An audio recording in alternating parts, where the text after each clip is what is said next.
Continuando então, as nossas aulas de estruturas de controle de fluxo, hoje a gente vai ver um pouco sobre loopings. Então a gente vai começar a entender o que são loopings e como a gente pode controlar esses loopings. Basicamente no Python a gente tem duas formas, for e while. Na aula anterior a gente usou o controle por if, onde a gente colocava uma condição e acontecia apenas uma vez com base na condição que a gente queria. E agora a gente vai conseguir fazer um looping, ou seja, vai ser uma repetição que vai acontecer a mesma coisa ou coisas parecidas mais de uma vez. Para começar, então, eu vou eh, eu vou colocar aqui, eu esqueci de colocar aqui, que era a estrutura de controle de fluxo, if else. Então, vou colocar a estrutura de controle de fluxo. Vou colocar loops. E a gente vai começar com o while. Depois a gente vai para o for. Beleza? Então, o looping while, basicamente, ele faz uma coisa acontecer enquanto aquela coisa for verdadeira. Então, a gente pode colocar aqui while true, ou seja, enquanto for verdadeiro, mostre um texto na tela. Então, vamos fazer uma coisa bem simples, tá bom? Colocar um loop infinito. Eu já vou adiantar aqui que ele vai ficar rodando infinitamente, então pode ser que dê uma travadinha, mas eu vou executar assim mesmo, porque daí eu posso dar um Ctrl C aqui no terminal e interromper.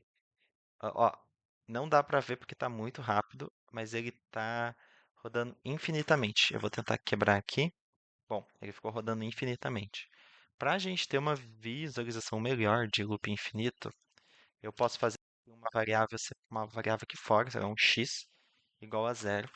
E daí eu vou colocar loop infinito e colocar um número aqui na frente, né? O número x. Se eu executar agora, vai ficar o zero. Então eu tenho que mudar esse número x, né? Posso colocar x mais 1, por exemplo. Colocando x mais 1, ele vai aumentar, ó. O looping está infinito, está gerando um monte de número e está se somando super rápido. Só que não é o que eu quero. Eu quero que o loop fique infinito. Eu quero que o loop chegue no valor e pare. Então, quando chegar no número 10, a gente vai parar, tá bom? Então, eu tenho uma forma de fazer isso.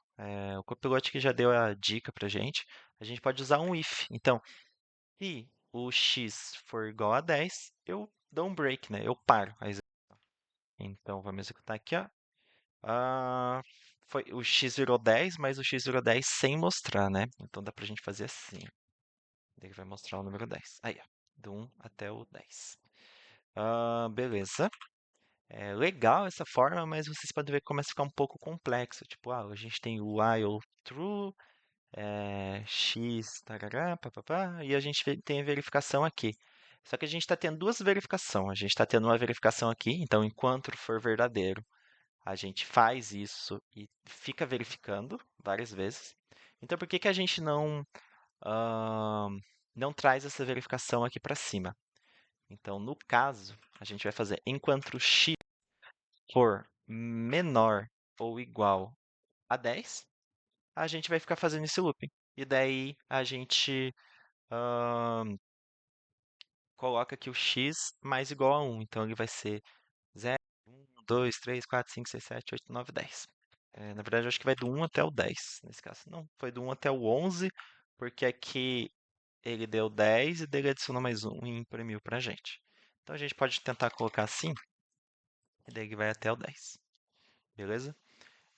Então a gente tem essas verificações, a gente tem essas formas de controlar o que vai executar e o que não vai executar. E eu vou aproveitar que deu 4 minutinhos só de while. Eu ia deixar para uma aula 7, mas eu já vou mostrar o for, como é que funciona. Então, vamos adicionar aqui o for, e aqui eu vou colocar for loop, beleza? Bem parecido com isso daqui, o for loop ele também executa algumas coisas. Só que ele consegue simplificar muita coisa do while. Então, no lugar de a gente ter a verificação aqui, a atribuição da variável aqui e daí a somatória, né, o incremento aqui, a gente pode fazer um for x em range e fazer um loop infinito x. Então, isso daqui vai ter o mesmo resultado disso daqui. Só colocar uma tagzinha diferente aqui. Na verdade, se eu colocar um separador aqui, a gente já consegue ver. Sei lá, tipo um print e um abre aspas, tá, tá, tá, tá. Isso. Daí a gente vai ter o looping while e depois o looping for. Então aqui, ó, a gente tem o looping while aqui em cima, que vai do 1 até o 10, e a gente tem o for que vai do 0 até o 9. Então a gente só precisaria fazer alguns ajustes, né? Tipo, colocar o range de 11, que daí ele bate no 11 e não executa, tá bom? Então, ó, a gente fica igual, do 0 até o 10 e do 1 até o 10.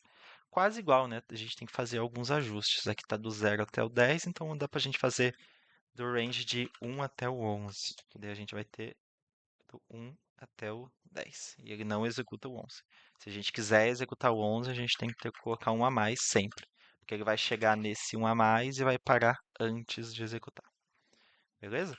Então a gente tem aqui, ó, quatro linhas, quatro linhas para executar um while e duas linhas para executar um for, que tem um resultado muito parecido. A gente só precisa fazer algumas adaptações aqui nesse range, mas a gente tem uma execução muito parecida.